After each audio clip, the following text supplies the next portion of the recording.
our taco edition, diaspora edition.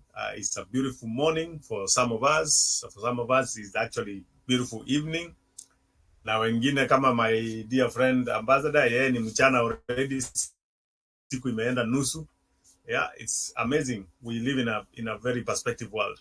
Welcome to the show. Karibuni sana. We are glad to have everyone here. And for our other guys, please get time, join us. Let's have a wonderful discussion today. But kama kawaida, before to answer the show, let's have a word of prayer and then we proceed. Let us pray. Heavenly Father, we thank you for yet another opportunity that we are coming together as a people to discuss matters that are beneficial to us and to the general public, both abroad and back home, our beloved country, Kenya. May you guide our discussion. May it be fruitful and educative to all of us and others who are watching and listening. In Jesus' name I pray. Amen. Hey, gentlemen, karibuni sana. So today we have a hot topic. I will say that. And this is more about, I always ask this question. And just for, I like being transparent and upfront. Just a disclosure. I do have a side job, or side hustle, but I will call it a side hustle anyway. I'm a licensed life insurance agent. I do promote life insurance products for those who are interested, and I reach out to my friends, people I know, and others, neighbors, workmates, and all that. And some take it well, some don't. But this has been something that I always ask this question and say, for us who have been outside the country, for us who have been in other places, how do we change our perspective in life? Keja had a very good phrase that I want to borrow, and I will let him expound it on more. Akasema, if you care about your family, usifanye family yako ipige nduru mara mbili. And I will let him explain that a little bit better. But how do we get to a place where, to me, the way I frame it always, it's say, how do you value yourself? Because the way I value myself, for example, Alfred, wherever you are, ukiwa na gari lazima uwe na insurance. There is no way you can drive a car in this anywhere without insurance. It's a requirement, it's law. But you find that you provide insurance for your car, but you don't insure yourself as a person. How? I struggle with that a lot. But at the same time trying to explain, because sometimes when you explain these things to people, mtu anakuambia kwa nini unataka nikufe? And they don't understand the aspect and the prospect of this. So let me start with you, Keja. First of all, let's start with you explaining this phrase here, kupiga nduru mara mbili, and then we go from there. Oh, now you're putting me on the stop. Kupiga nduru mara mbili. Yes. Yeah, it is so easy. It is very easy for us diasporans. Mm-hmm. Tunaendanga every week. Kuna kifo, tunaanza kuchanga. Yes. Yeah, every other week kuna kifo, tunaanza kuchanga. Mm-hmm. Kuna mtu hospitali, tunaanza kuchanga. Mm-hmm. And the problem is maybe the person talking to you mm-hmm. directly does not know that there's 20 other people talking to you. Yes. So it gets to a point where we have to figure out how we can solve this. Mm-hmm. The government is not doing it. No. And they can't do it, to be fair. They can't. Yeah, they cannot do it mm-hmm. because it's an immediate problem. Mm-hmm. The government will not do it. But when it gets to a point where kila mtu anasema changa, and that is the position where there's something. Mm-hmm. There's something that's going on. So mimi swali yangu nasikia NHIF inacheza hivi. Mm-hmm. Inacheza hivi. NHIF inacheza hivi. Mm-hmm. Yeah, so there's a way the government should take care of this so that we don't have to take care of it. But if we have to take care of it, Mm-hmm. there are insurances Mm-hmm. that can take care of everything. And you Kenyans, we need peace. Mm-hmm. We need peace. Mm-hmm. Us as diasporans, we need peace. How can you tell me to come and see you and you tell me all your problems and you cannot? Sasa wewe ongea wewe na serikali yako Yeah. alafu niweke hapa uniweke hapa. Mm-hmm. Yeah, and then there's this thing called burial insurance. Mm-hmm. To Kenyans, the money diasporans send for burial insurance, no, for burials, Mm-hmm. for matangas, Mm-hmm. it is it's so much. And it will be easier for us, for you to have burial insurance and everything. Hiyo kazi itakuwa rahisi. It cost me, I will not tell you. Okay. Yeah, it cost me a lot. And the people who have done that, Mm-hmm. 10%. 10% of the money I send. Mm-hmm. So please look for the burial insurance. Look for insurance. Mm-hmm. Kama Ruto anasema atatupatia insurance, look for insurance. You know, the worst part is when you're sleeping. Mm-hmm. Umesikia umelala tu, alafu kuna kasimu kanaingia Na unajua hiyo simu ni ya nini? na unajua hiyo simu ni ya nini? And you have to attend to it. Yes. Because you did not take care of that insurance. Mm-hmm. You did not take care of that insurance. Now you're waking me up to wake somebody else up, to wake everybody up, because you did not point to that insurance. Mm-hmm. Yeah, alafu tuko na nani hapa? Keja, bado umeapa swali, nataka ujibu kwanza. Ambia watu concept ya kupiga nduru mara mbili. Oh, concept. Okay, the concept of kupiga nduru mara mbili. Okay, this is the first one. Unajua, that's why I've been insisting on insurance. Ya Yes. kwanza, Yeah. unajua kutakwenda mtu akikosa, Yeah. when somebody passes away. Yes. When somebody passes away, then nilikuwa naambia there are two concepts. Yeah. Ya kwanza itakuwa amepotea. Finally passed away. Ya pili, tutalipa bill aje. Okay. So we are trying to forget this number two. Mm-hmm. Yeah, number two. Mm-hmm. So that when people are coming, they're coming. Mm-hmm.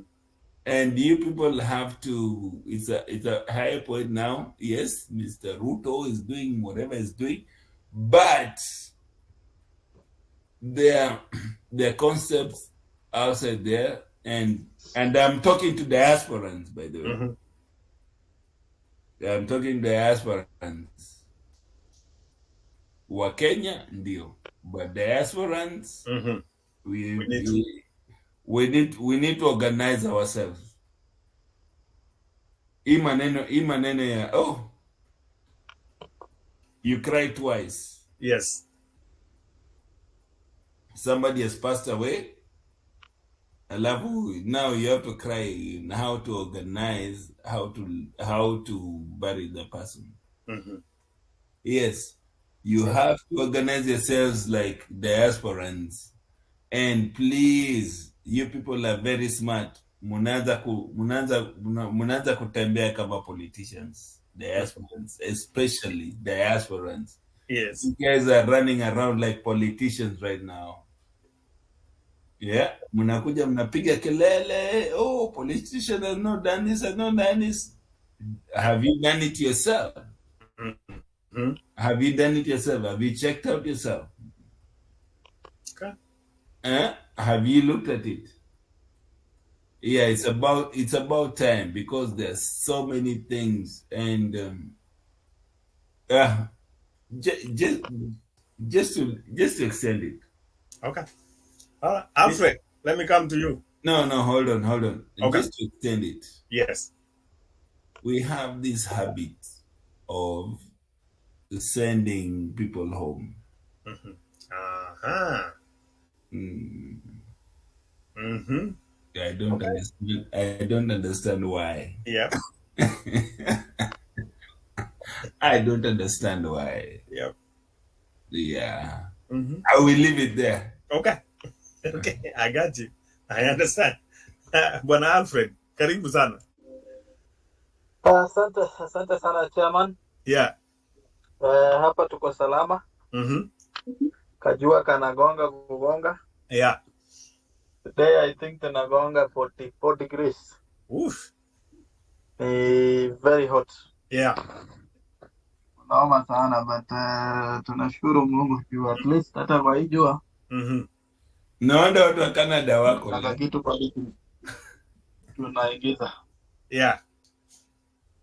So a quick one, chairman, what you are talking about is a very serious and at the same time a motive issue.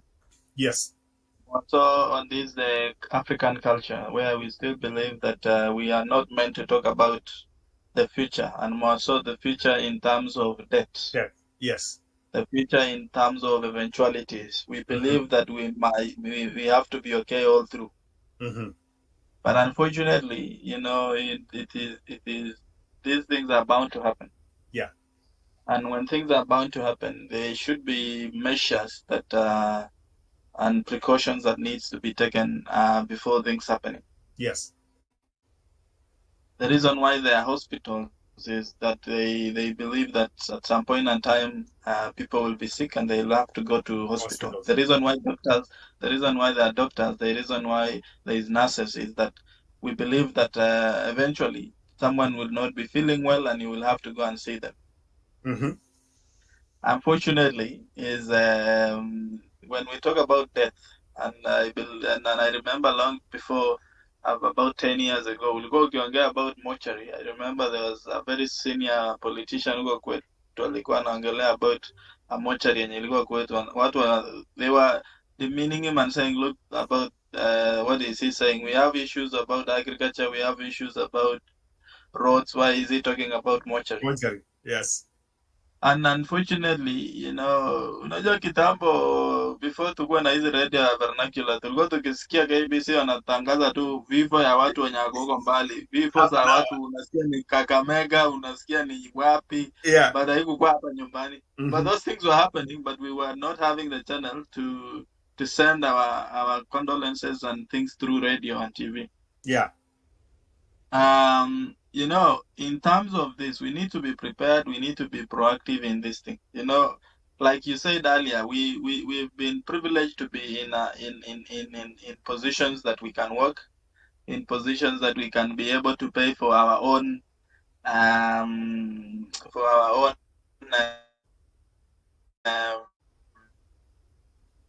insurance, either life insurance and death insurance. Huku wazungu unapata mzungu bwana, there is no day mnaitwa kwa funeral ya mzungu mkuja mchangia, because yule mtu amekuwa akilipa every month $15 towards his funeral. Wanasema bwana, when I die I will die with dignity. You are just coming there to be present, and if something to eat you will eat without hurry, and you will eat without the only thing you will have to come and talk about what that person has been doing ever. Yeah. But worries about sijui mchango, sijui nini, you know, it's unfortunate. But unfortunately, tutachanga ya mtu ukikuwa mgonjwa, tuchange, asipofaulu tena tutakuja kuchanga ya mazishi. Yet Ya this person kusafirisha has mwili. been working. You know, huyu mtu ya kusafirisha mwili. Yet this person has been privileged to be in a position whereby through this time angekuwa analipa, you know, this $15 or, you know, 1,000 bob every month for all these services. You know, the most area that we tumechangia ya funeral, that is an eventuality that we didn't see it coming. But you know, here medical, you know, I saw the government was trying to tell people about the medical part in Kenya. Even though it wasn't that clear, but people should be the ones actually pushing for it and giving options on, okay, hii 500 tumefinywa kidogo ama nini, but you should be part of the people, you know, focusing to be part of the payment of that plan. Yeah. Because the more people participate, the better it is. Yes, saizi, imagine, saizi wewe uko mtu mmoja hivi. There is an eventuality ya jirani. There is something happening in your family. There is, you know, your own hustle. You know, unapinya huyo mtu mmoja mwenye mnategemea bro, mpaka hata wewe mwenyewe unajua. Ukikaa chini hivi unajaribu kufanya yenye umefanya end month, you are not seeing anything. Yeah. Yote inaenda to expenses. You've not saved even 50 bob. You've not saved even $50. Yeah. Why? The strains that are coming in from external. And it is, you know, it is happening every day. It is happening every day. It is happening every day until we start saying ukweli. Until we start saying as is. You know, unfortunately with our African culture and mwaso ya Kenya, watu hawapendangi kusema ukweli. Watu kabisa hawapendi kusema ukweli. And I also want to tell these people that are coming as students as well, you know, if you are coming to these countries as a student, make sure that ile policy yenye unalipiwa ukikuja, ask what is it covering. Unajua za zingine because unataka kukuja as in Australia you have to have a policy ya medical. But za zingine agent tu anakulipia very basic thing that even doesn't have hata ile ya maybe hata homa peke yake haiwezi cover. Hata homa peke yake unashindwa, utaona daktari wapi hivi, unaenda huko unaambiwa bro hii haifanyi. Because we've had eventualities now that we've lost a lot of Kenyans over the years, and so in Australia we've lost about, you know, nearly every year we've been losing Kenyans, and when we want to claim back from insurance, they say oh, the insurance that you paid it doesn't cover repatriation. You see. So we also need to tell our people that this process is happening. We need to be, you know, ukifanya hiyo unalipa na hiyo, because you don't know what is happening. Saizi imeanza kukua ngumu. And when you go into another country like us here in Australia, apart from having the insurance cover for people to join in, apart from being a citizen or a resident, you have something inaitwa Medicare. But still, we are still encouraging our members in the communities also to join welfare groups in these communities, so that if an eventuality happens back home or on your own self, you know, you have a package for you to support your family or to support you when you want to go back home. So we need to be, but unfortunately, a lot of members, you keep pushing every meeting you go, you send the flyers, you send reminders, you send all this. But kuna watu tu hawajali wanakaa. But wait until something happens. The very same people watakuwa wanasukuma, bwana unajua masiku zimekaribia ya kufanya this thing, tusukume members watusaidie. And the same member maybe we are pushing people to support has never even been a member of any community group, has never even registered for any insurance cover, has never even put an effort, you know, to be even, you know, in a welfare group. So unajua sahi mambo imekuwa ngumu. Uchumi ni mbaya kwa kila mtu. Kama uchumi ni mbaya kwako, ni mbaya kwa kila mtu. But make sure that you join a group that wherever you are benefiting. First of all, make sure that you are the beneficiary. You are benefiting from it. That you are getting something out of it. And then secondly is that you are offering support in case of an eventuality or in case of anything to someone else. And it is also good for your mental health. When you catch up with people, you get ideas, you get, you know, you don't get bored, you get something new. But the last and bit of it is that let us all be proactive when it comes to our own safety, our own health, and of course things that benefit as well. Awesome. Yeah, for me, I always tell people one of the statements I always use, and I think I've said that again, is how do you value yourself? Because when you value yourself, will determine what are the steps you're going to take to protect that value. And I always use Insta sometimes when I talk to some of my friends or when we have conversation with people. For example, KJ, you may understand this better also. You have a car, very nice car, and then unaenda unanunua used tires, which will cost you maybe $20-30. Hey, I don't have a nice car. No. I'm just giving an example because I've seen that. Somebody has a nice car, but you buy a $20 tire, which will cost you 4 tires, that's $80. But the problem is, every month or every other month, you still buy the same $20 a tire. Because that one is gone, you have to buy another one. But if you go to a tire shop, you can buy a tire for $80. Not only do you get a brand new tire, but you get warranty, which is calculated in terms of mileage. For example, majority of the companies give you between 30,000 miles to 50,000 miles replacement if something happens to that tire. But the actual fact ni kwamba once you buy that brand new tire, you will stay for 3-4 years or even 5 years before buying another tire. But if you calculate mtu mwenye ananunua $20 tire, let's say even generously, let's give him every 3 months, you buy another tire.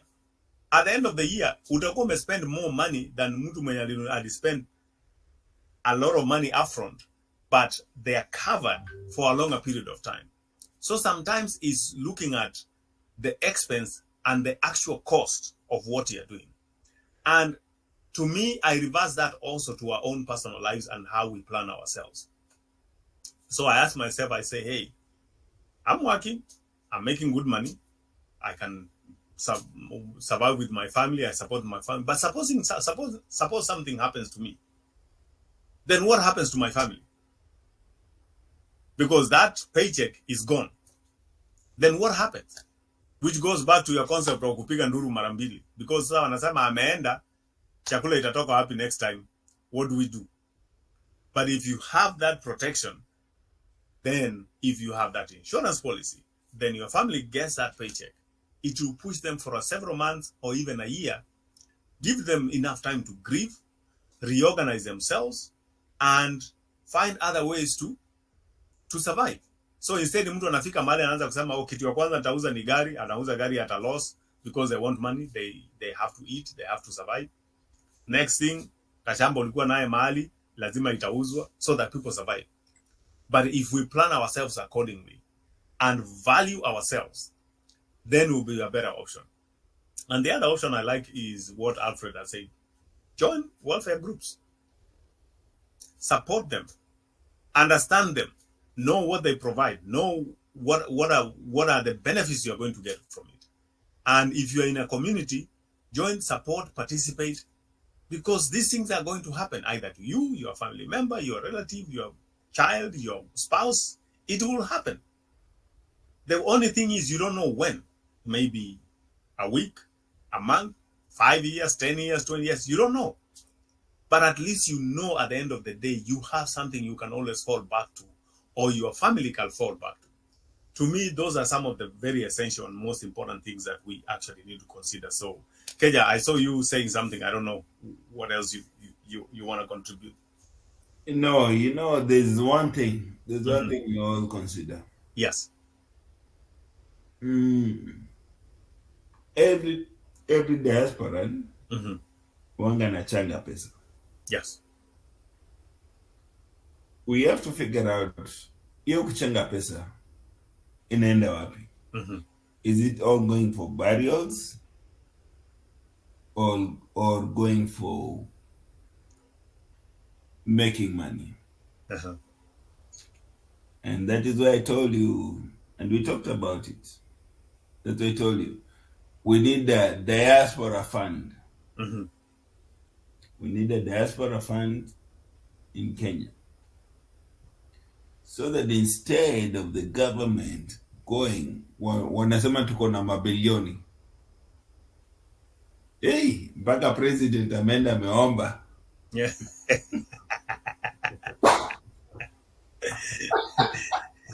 Mpaka ameenda ameomba hizi mabilioni zikuje. Put a fund, put an investment for us diasporans, so that when we come home we know. Si kila mtu anataka shamba, si kila mtu anataka nyumba, si kila mtu anataka yoyote. See, we are Everybody has doing, different needs. yes, yeah. For example, okay, uniambie nijenge nyumba, watoto wangu wataenda huko? What is the possibility? No. Yeah. If there's a fund they can access, if there's a fund that they can access, if there's something they can access for the rest of their lives, that is the way to go. Yeah. Yeah, so that when I'm being harassed with these people for insurance, I need insurance on the other side too. I need insurance that my kids are gonna be okay. Insurance that the fund I'm putting in will be right. That is the future. That is the future. Yeah. It's the future. It is like I can tell you, as problem diasporans, we love to take our kids to Kenya. We love to go to Kenya. Yeah, but the investment is minimal. Yeah. And if you think of the future, it will be minimal. So we have to restructure ourselves. Si ati tunaenda kufungua nyumba, tunaenda kufungua biashara, sijui tunaenda kufanya nini na nini. Good. It is very good to go and visit. Yeah, kama uko na kanyumba, somebody told me. Yeah. Okay, you're building this house, or you're building this hotel, ama umefungua nini. You're the diasporan. How many times of the year would you be there? Yeah. How many times? Like for example, you ukipata nyumba hiyo in a year, how many times are you gonna be there? At most 30 days out of a year. Yes. So there's a way we have to figure out ourselves to invest. And that is where I say it is better. Can I say it here? Can I say it? Yeah. Can Hustler Fund make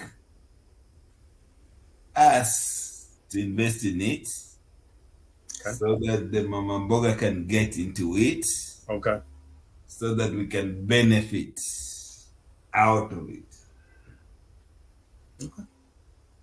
and so that you can give access for the people who are here who cannot afford to go back. And then they know there's a fund, but it has to be right. Okay. So that actually brings another interesting topic that I always love to talk about. Yeah.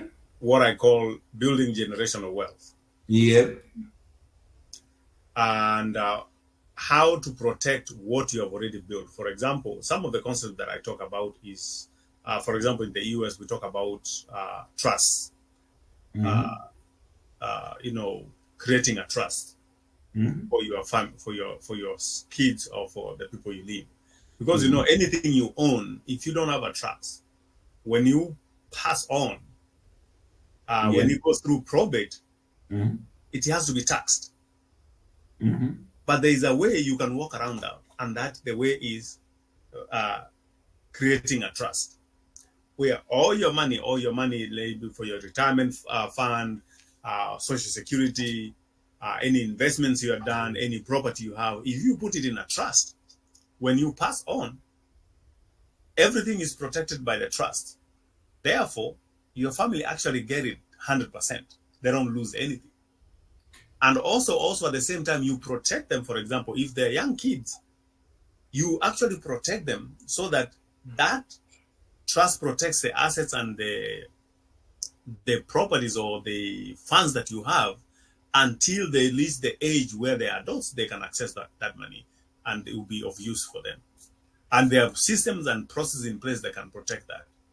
And one of the things that for me generally that I have come to embrace is that idea and concept of building generation wealth. Because one of the things I always say is I don't want my kids to start their life where I started. I need them to start at a better level, at a higher level than what I did. The higher, the better for me.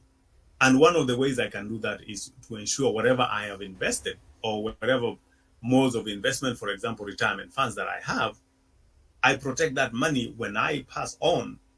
They can get the entire funds, not taxed, because then it will help them. And they will start at a higher level. Some of the things that I've seen, for example, is people that I work with, a couple of guys that I know, younger people, 5-10 years younger than me. The guy comes comfortably. When you look at how much credit they have, you're like, dude, how do you afford that? I mean, you started working the other day. And the guy just smiles and laughs and say, hey. No, I am directing this especially to the people who, the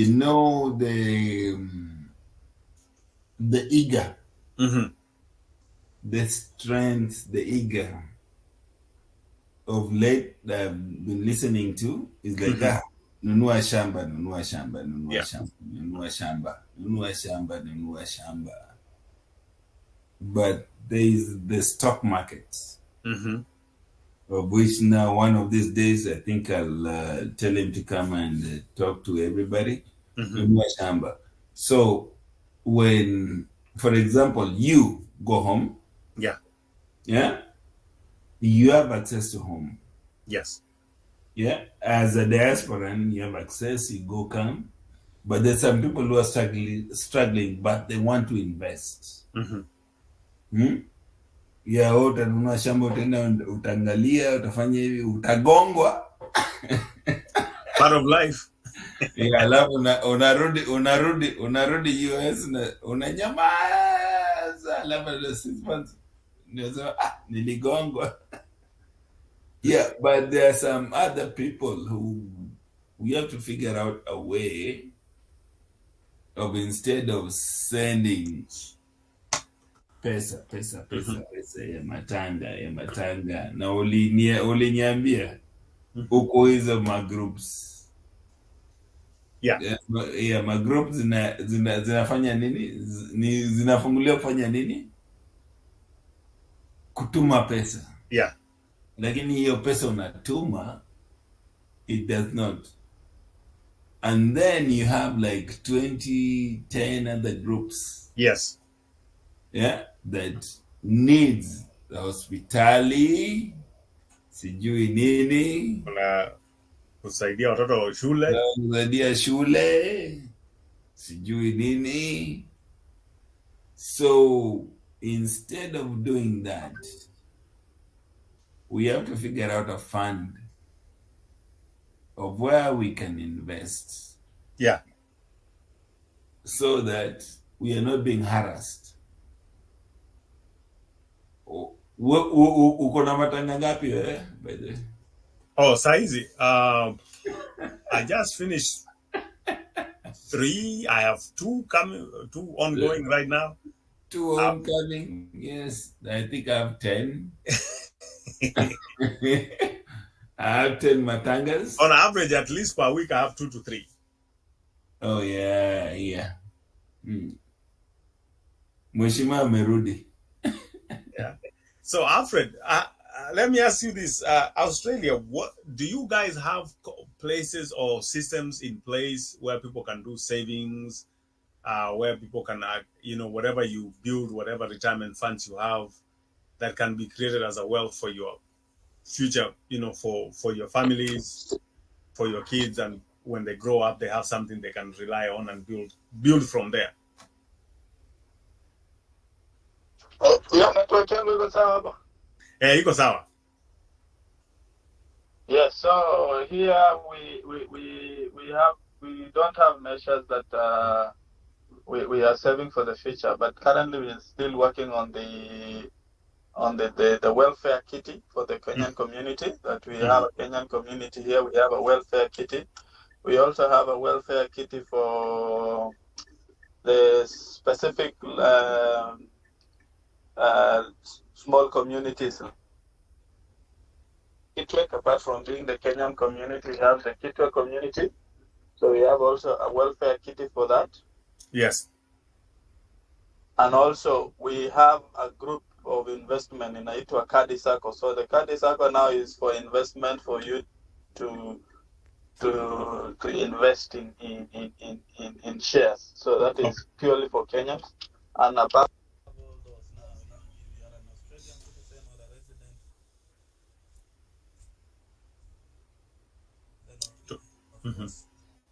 Sauti yako Umepotea kidogo. Yeah. Nimerudi. Yeah. So now I was saying, if you are an Australian citizen or resident, then you can now join the flagship of those whom are bound to stay here, that have access to now the government and the local connections here. So those ones are happening. I know people who have invested in shares in communities in here. I know people who have invested in different areas in here. So nowadays Wakenya wenye wametoka huko kidogo wameamuka, but unfortunately many people who are even still young as students still following on the button of you have to send something home. Kuna harambee ya kanisa huko ndani, kuna harambee ya matanga huko ndani, kuna sijui mtu anataka kwenda harambee, anataka kwenda sijui majuu flight huko ndani. Like for me, I think currently I'm in 20 WhatsApp groups, sababu they believe nataka kuomba kura, so lazima to invite mheshimiwa. But lazima ukae rada bana, you know which one is a priority, which one is not. Priority is someone who wants to go to school. Priority is a church that umekuwa ukisupport, unaona inafanya kazi. Unajua kuna pia kanisa ile ukituma uone progress. Pastors sijui alienda akaenda na account sijui ya gani, so hizo tuliwachana gari. Kununulia gari pastors, hii sio priority by the way. So priority is school, someone who is sick, and of course in regards to watu wenye wanataka kuja majuu. Kama umeshalipa 1 million fees, inamaanisha unaweza jilipia ticket. So hiyo tutakutumia 12,000 ya kukula njugu nayo barabarani. Bas. Sababu hapa bwana, ukijaribu kuimpress everyone utaumia. Na unajua unfortunately many of us tunategemea mshahara, hakuna kazi ya side hustle hapa. Ukijaribu kuweka side hustle nyumbani unagongwa zaidi. So ukijaribu kuweka side hustle hapa, maneno ya tax na time inakukula. So best is unategemea tu mshahara na unapangia hiyo mshahara for now. The last bit that I wanted to mention also, ARAMA, maybe next week we discuss about this issue of bursaries. Yes. Because most of the money that we send home, apart from Yamatanga, we have also the black tax in terms of fees ya watoto, sijui watoto ya jirani, hawajaweza kwenda shule, sijui watoto ya nani. Yet kuna ya pesa ya MP anapeana ya bursary, kuna sijui ya mama county sijui anapeana zake, sijui kuna unapata county wana launch tena bursary yao, wana launch 170 million, wanatumia 10 million ku launch. So unashindwa sasa jameni, si 10 million kwa amesaidia mtu mwingine mwenye tunafungulia kwa WhatsApp group ya Yep. nyumbani. So I think that is another thing we need to discuss. It's either they take back everything, hizi pesa za kupeana kwa MP rudi national government waweke free education and then ministry to ifund pesa huko. Yeah. Because I don't understand. For us, we went to school during time ya Kibaki and na sisi tu ilikuwa ni kitabu unatafuta na unaenda shule. Yeah. Na shindwa hii sasa free education ilipotelea wapi jamani? Free education is a myth. I mean, Alfred, I was looking at I think it was a news clip. Leo nilikuwa naona walikuwa na list counties number of students who have yet to report to Form 1. Some of them was in 10,000, 11,000, 8,000. And to me, it's really a sad day when you see that. 48,000.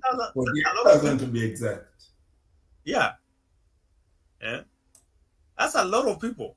And that's a lot of lives, and that's a lot of futures that you have affected. And sometimes when you see stories that mtoto alienda kwa shule na sanduku peke yake na kiatu, and they are being paraded, and you know, people say, okay, we are going to sponsor. And I'm like, you are coming from somewhere where there is some funds. Where is this money going?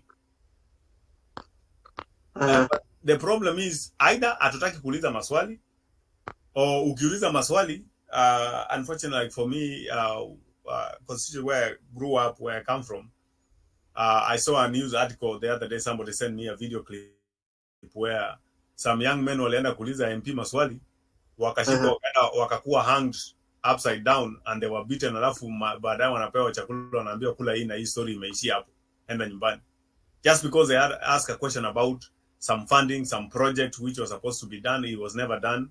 And they're asking the MP questions, and then the MP decides to beat them up, and they're using police.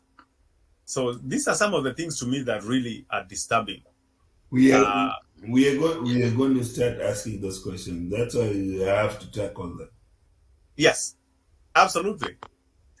But then now we need to find a forum and a way to ask those questions so that they are becoming effective. Because at the end of the day, we can ask questions, but if they are not being effectively done, then it's just, to me, it will just be us talking, and that's the end of it. Yeah.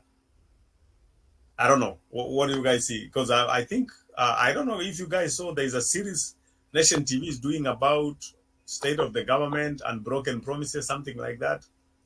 The other day, walikuwa na feature story ya mtu apply passport for almost a year, some 2 years, 3 years, 4 years, na mtu hajaipata passport mpaka leo. Keja, you are muted. News. The problem with the news, I don't like Kenyan news because they do not reflect the life of the Kenyans. They are in bed. They're in bed with the politicians. Yes. Yeah, they're in bed with the politicians. So I've never had a story in the news that a politician has answered a question. And answer a question effectively. Yes, ni kama hii CDF yako last year ulitumiaje? I've never had that kind of question. No. Oh, when you governor, umefanyaje? But they go to the news every day, and the news is letting us down.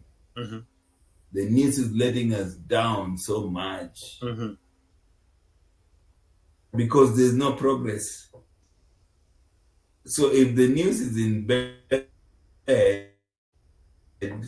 wakiwa kitandani wanakuja wanaenda wanakunywa chai yao, how do you expect the country to progress? No. There's no progress. There's no progress. Yeah, there's no progress because the news is there. Anybody, like I watch, me as a diaspora, watch all the news. Citizen, Nation, radio, all the radio. Do you know what they say? Welcome, Mheshimiwa.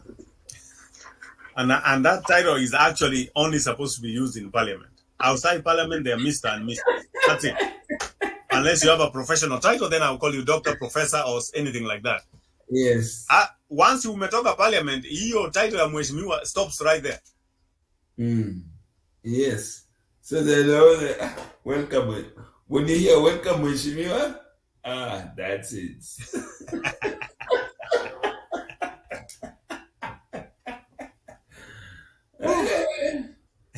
Mheshimiwa Alex. Yeah. To you. Yeah. All right. So, guys, we had planned to wind up at the top of the hour. So, it looks like we have about 10 minutes or so to wind down. So, I would like just to give you guys each a chance. General comments, observations. What do you see? What are the challenges you see? Is there any hope? Is there a bright side? Is there something that you've seen that has impacted your life one way or the other, or people that you know? Is there something you want to highlight in a personal way? Bwana Alfred.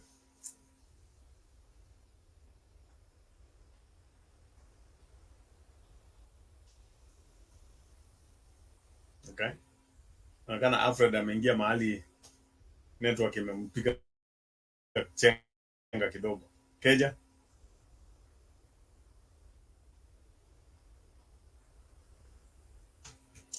Okay, this is what I can say. Yeah. I'm going to attack the news. Mm-hmm. I'm going to attack the news. Okay. The news people have to be more responsible. Because there's no way that one news I cannot mention. Yeah. Hawa watu wako hivi na watu wako hivi. Anyway, nani amerudi? Ako tayari. So yeah, so this is what the problem is.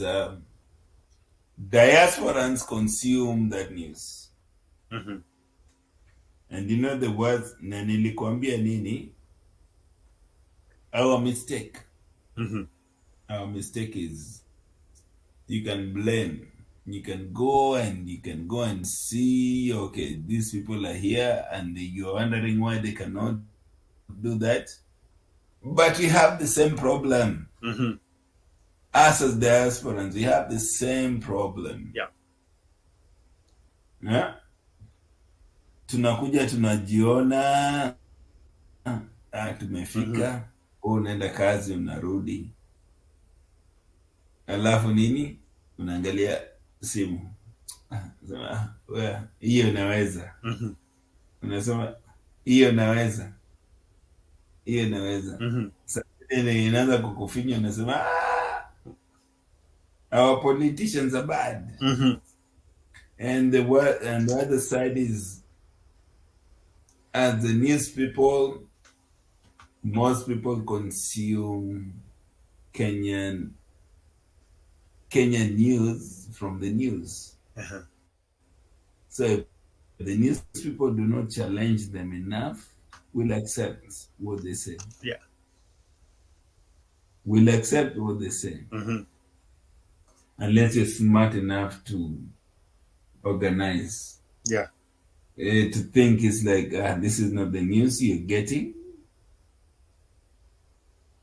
Yeah, because you have to get the news. And I'm repeating that a lot. The news. Yes. The news. Si kwa radio na si kwa TV. Si kwa radio na si kwa TV. Kenyans have to really, really, really think down and see. Don't consume the news from the radio and not the TV, but you have to sit down and watch and read. Yeah. And read. Because all those people from news and radio give you news from reading. So you have to sit down and read. And that is what is being lost in our community. Wamezoea clips. Oh, Joel alinichapa jana. Joel ni mbaya. But he never went and read. Joel alifanya hivi. Yeah. So that's my point. All right. Alfred? Sijui anafanya nini huko. Mheshimiwa amepigwa. Pengine amepigwa.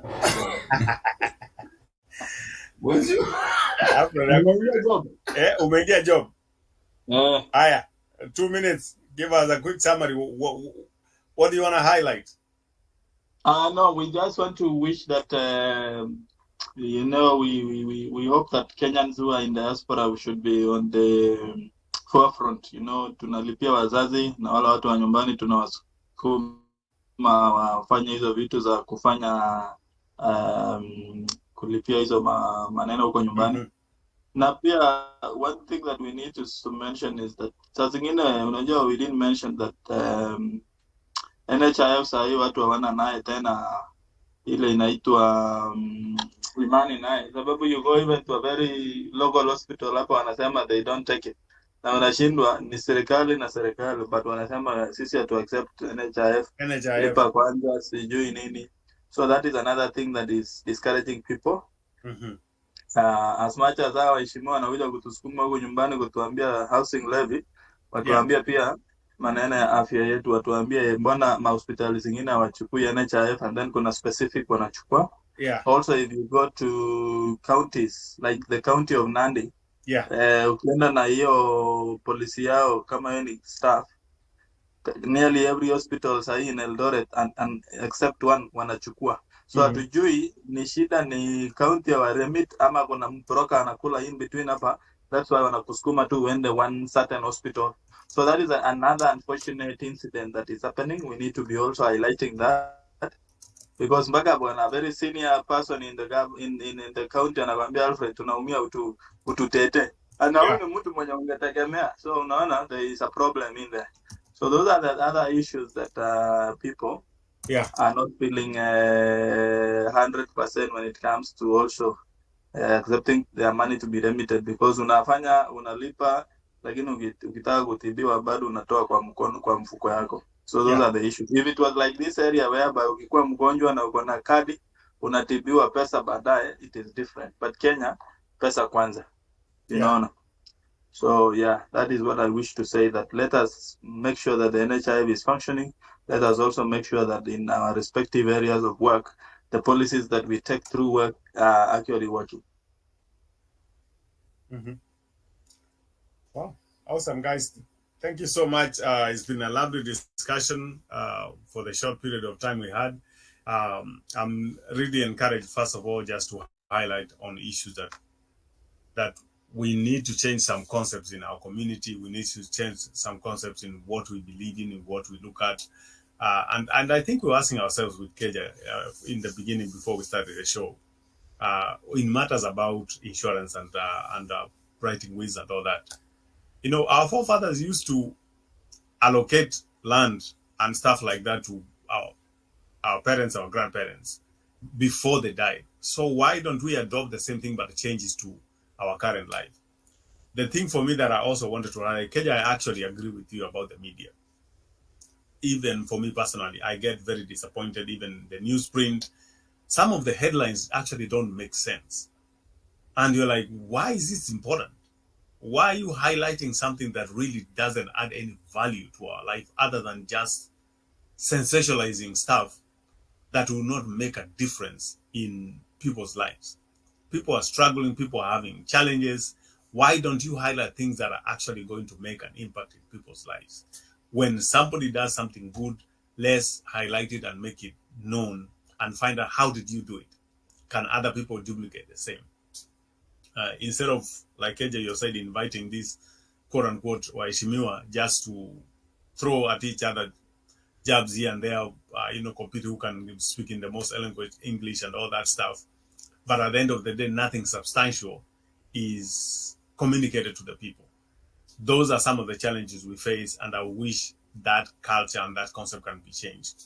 But overall, as Kenyans also, can we get to a place where you actually value yourself? Can we get to a place where you actually start using the available resources you have to make a better life for yourself, wherever you are?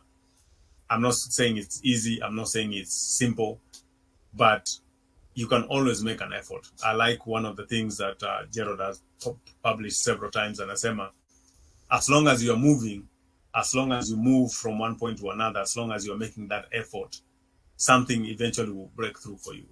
And that's all I wish. I always wish the best for our country. I always wish us to be better than where we are. I believe we have all the resources we can to make our country better than what it is right now, if only all of us can participate and make it better.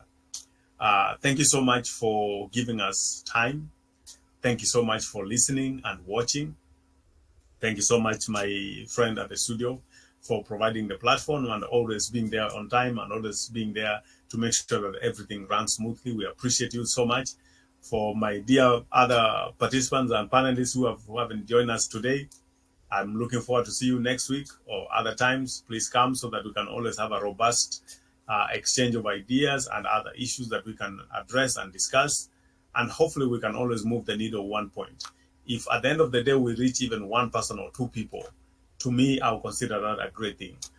It's always an honor to be here. It's always an honor to participate in this platform. Thank you so much. And for now, the Diaspora edition for the Taco Show ends now. Good night, good morning, good afternoon. Have a lovely day. Have a blessed week. And we'll see you next week. Asanteni.